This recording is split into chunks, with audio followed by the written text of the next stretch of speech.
Hello and welcome students, Gyanjyoti coaching সেন্টারের পক্ষ থেকে তোমাদের সকলকে জানাই আরও একবার স্বাগত।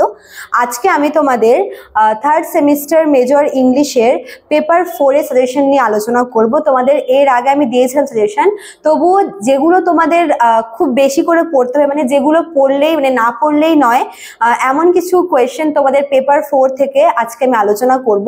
তোমরা কাইন্ডলি একটু ভিডিওটা মন দিয়ে দেখবে, তোমাদেরই কিন্তু হেল্পফুল হবে ভিডিওটা, ঠিক আছে? তো ক্লাসটি শুরু করার আগে বলে রাখি, যারা নেক্সট সেমিস্টারের জন্য আমাদের কাছে অনলাইনে অ্যাডমিশন নিতে চাইছো বা যারা চাইছো যে পরীক্ষার এই আগের মুহূর্তে তোমরা নোটস পত্র নেবে, তো তোমরা কিন্তু আমাদের অফিসিয়াল নাম্বারে যোগাযোগ করতেই পারো। আমাদের অফিসিয়াল নাম্বার দুটো আছে, একটা হচ্ছে 6295916282, আর একটা হচ্ছে 7076398606। নাম্বার দুটো হচ্ছে আমাদের অফিসিয়াল নাম্বার, তোমরা যে কোনো একটি নাম্বারে কিন্তু যোগাযোগ করতে পারো, ঠিক আছে? চলো দেরি না করে শুরু করে দিই আজকের ক্লাসটা। দেখো, তোমাদের পেপার 4-এও কিন্তু দুটো ইউনিট আছে, তো এখান থেকে তোমাদের ইউনিট 1 থেকে যেগুলো খুব বেশি পড়তে হবে, মানে যেগুলো না পড়লেই নয়, তো তেমন আমি 4টা কোয়েশ্চেন নিয়ে আলোচনা করব। তো প্রথমটা হচ্ছে ওল্ড ইংলিশ হিরোইক পোয়েট্রি, বা যেটাকে হচ্ছে অ্যাংলো সেকশন হিরোইক পোয়েট্রি বলা হয়, ঠিক আছে? এই ওল্ড ইংলিশ হিরোইক পোয়েট্রি বা অ্যাংলো সেকশন হিরোইক পোয়েট্রি, এটা কিন্তু তোমাদের আসার খুব বেশি চান্স আছে। এখানে তোমাদের বিউলফ বলে যে এপিক পোয়েমটা আছে তার রেফারেন্স দিয়েও আসতে পারে। তো যারা আমার কাছে পড়ছো, যারা পেইড ব্যাচ আছে, তারা কিন্তু জানোই যে অলরেডি আমি তোমাদের বিউলফ দিয়েই আর কি, রেফারেন্স দিয়েই আর কি নোটস পত্র দিয়েছি। তো তোমরা এই কোয়েশ্চেনটা কিন্তু অবশ্যই দেখে যাবে, ঠিক আছে? Old English heroic poetry. Next question number 2 হচ্ছে ওল্ড ইংলিশ এলিজি বা অ্যাংলো সেকশন এলিজি। এই এলিজির বিভিন্ন ক্যারেক্টারিস্টিক বা ফিচার্স গুলো কিন্তু তোমাদেরকে পড়তে হবে। তো ওল্ড ইংলিশ এলিজি তোমরা কিন্তু দেখে যেও অবশ্যই। কোয়েশ্চেন নাম্বার 3 হচ্ছে ওল্ড ইংলিশ খ্রিস্টান পোয়েট্রি বা ওল্ড ইংলিশ রিলিজিয়াস পোয়েট্রি, ঠিক আছে? আর 4 নম্বর হচ্ছে Middle English romances and its 3 categories. Middle English যে মিডিয়াভেল যে পিরিয়ডটা আছে, মিডল পিরিয়ডটা, সেই সময়কার যে রোম্যান্সেস গুলো, আর এটার হচ্ছে 3টা ক্যাটাগরিতে ভাগ করা আছে। কিন্তু মিডল ইংলিশ রোম্যান্সকে 3টা ক্যাটাগরিতে ভাগ করা হয়। তো এই ভাগগুলো কি কি এবং এর সম্পর্কে তোমাদের কিন্তু পড়তে হবে। তো এই 4টা কোয়েশ্চেন তোমাদের ইউনিট 1 থেকে পেপার 4-এর একদম না পড়লেই নয়, এই 4টা কিন্তু তোমাদের অবশ্যই পড়তে হবে, ঠিক আছে? আর একবার বলছি কি কি পড়তে হবে। ওল্ড ইংলিশ হিরোইক পোয়েট্রি বা Anglo Saxon heroic poetry. Question number 2 হচ্ছে Old English elegy and its characteristics. 3 number হচ্ছে ওল্ড ইংলিশ খ্রিস্টান পোয়েট্রি আর ওল্ড ইংলিশ রিলিজিয়াস পোয়েট্রি। আর 4 নাম্বার হচ্ছে Middle English romances and its 3 categories. এই 4টা তোমরা অবশ্যই দেখবে, ঠিক আছে? এবার চলে আসি ইউনিট 2-তে। ইউনিট 2-তে তোমাদের মোট 4টা টপিক আছে, মানে 4জন রাইটারের আর কি টপিক আছে, যার মধ্যে তোমরা যে কোনো 3টা খুব ভালো করে পড়বে। দেখো, প্রথমে আছে হচ্ছে জিওফ্রে চসারের হচ্ছে ক্যান্টারবারি টেলস, যেখানে আমরা জেনারেল প্রোলগটা আছে আর হচ্ছে ওয়াইফ অফ বাথ টেল আছে, ঠিক আছে? তো জেনারেল প্রোলগ থেকে তোমাদের যেটা পড়তে হবে সেটা হচ্ছে prologue to the Canterbury tales as a reflection of 14th century society. 14th century মানে এই লেখাটা যে সময় লেখা হয়েছিল 14th সেঞ্চুরিতে, সেই সময়কার যে সমাজটা কেমন ছিল তার একটা রিফ্লেকশন কিন্তু এই প্রোলগটার মাধ্যমে দেখানো হয়েছে। তো এটা তোমরা অবশ্যই পড়ে যাবে। কোয়েশ্চেন নাম্বার 2 হচ্ছে ওয়াইফ অফ বাথের ক্যারেক্টারটা। এটা ওয়াইফ অফ বাথ টেল থেকে বলছি আমি। ওয়াইফ অফ বাথের ক্যারেক্টারটা ভীষণ ইম্পর্টেন্ট। ওয়াইফ অফ বাথকে নিয়ে যেটাই আসুক না কেন, যে wife of Bath as a rebel বা তার হচ্ছে ফিজিক্যাল ফিচার্স, ফিজিক্যাল ক্যারেক্টারিস্টিক, বা তাকে নিয়ে যাই আসুক না কেন, তোমরা কিন্তু এটা মানে তার ক্যারেক্টারটা অবশ্যই পড়ে নিও, ঠিক আছে? এই দুটো বলে রাখলাম। আর একটা বলছি যে হচ্ছে চসার এই প্রোলগে ক্যান্টারবারি টেলসের প্রোলগে যে কমেডি এবং হিউমার যেটা ইউজ করেছে সেটাও কিন্তু ভীষণ ইম্পর্টেন্ট। তো এই 3টা কোয়েশ্চেন তোমাদের হচ্ছে জিওফ্রে চসারের লেখা prologue to the Canterbury Tales আর ওয়াইফ অফ বাথ টেল থেকে অবশ্যই পড়তে হবে, ঠিক আছে? 10 মার্কসের জন্য বলছি কিন্তু, হ্যাঁ। নেক্সট তোমাদের আছে হচ্ছে অ্যান অ্যাপোলজি ফর পোয়েট্রি।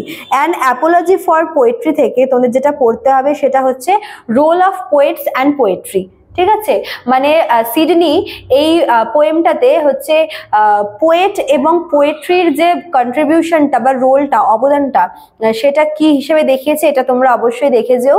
আর একটা কোয়েশ্চেন এখান থেকে আমি ইম্পর্টেন্ট বলবো, সেটা হচ্ছে এখানে হচ্ছে সিডনি কিন্তু পলিটিক্স আর ফিলসফির থেকে হচ্ছে পোয়েট্রিকে অনেক সুপিরিয়র করে দেখিয়েছে।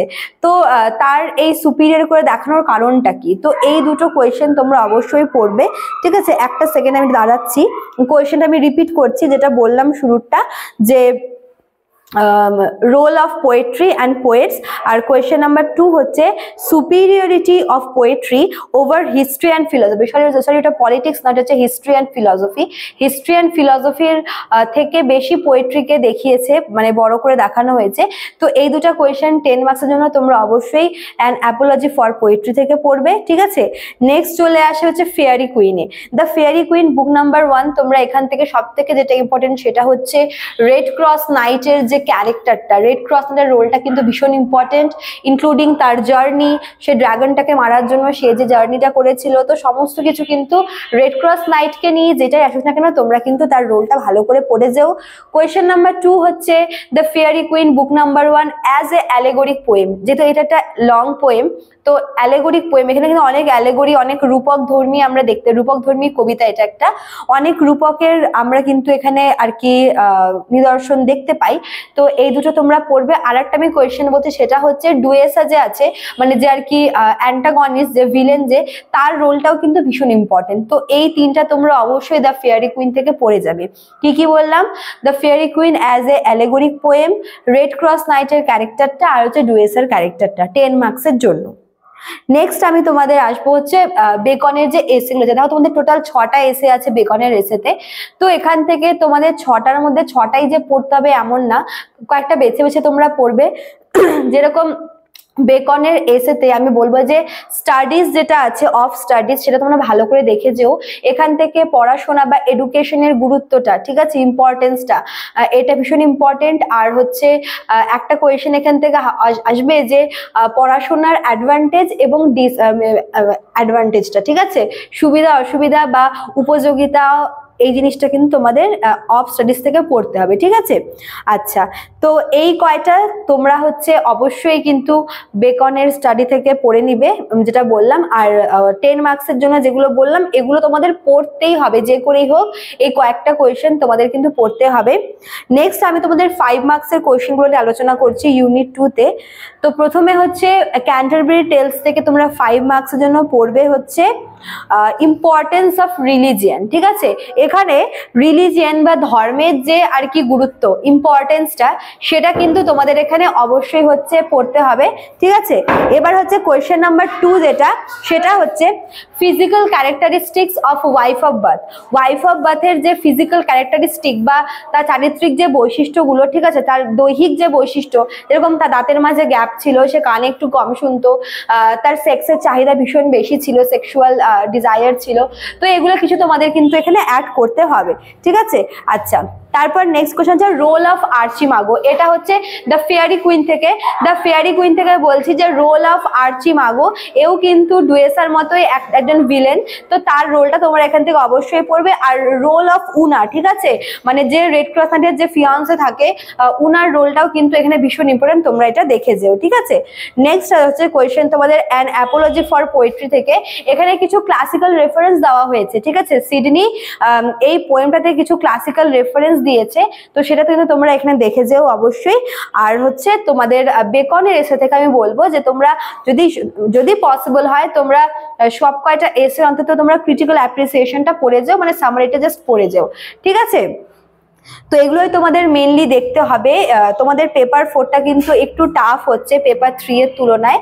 তো এই কটা কোয়েশ্চেন তোমাদের পেপার 4 থেকে কিন্তু পড়তে হবে, তবে কিন্তু তোমরা কমন পাবে, ঠিক আছে। আর নেক্সট ক্লাসে আমি তোমাদের পেপার 5 নিয়ে আলোচনা করব, সাজেশন নিয়ে। তো আজকে এতটুকুই থাকলো, আশা করি তোমাদের ভিডিওটি হেল্পফুল হবে।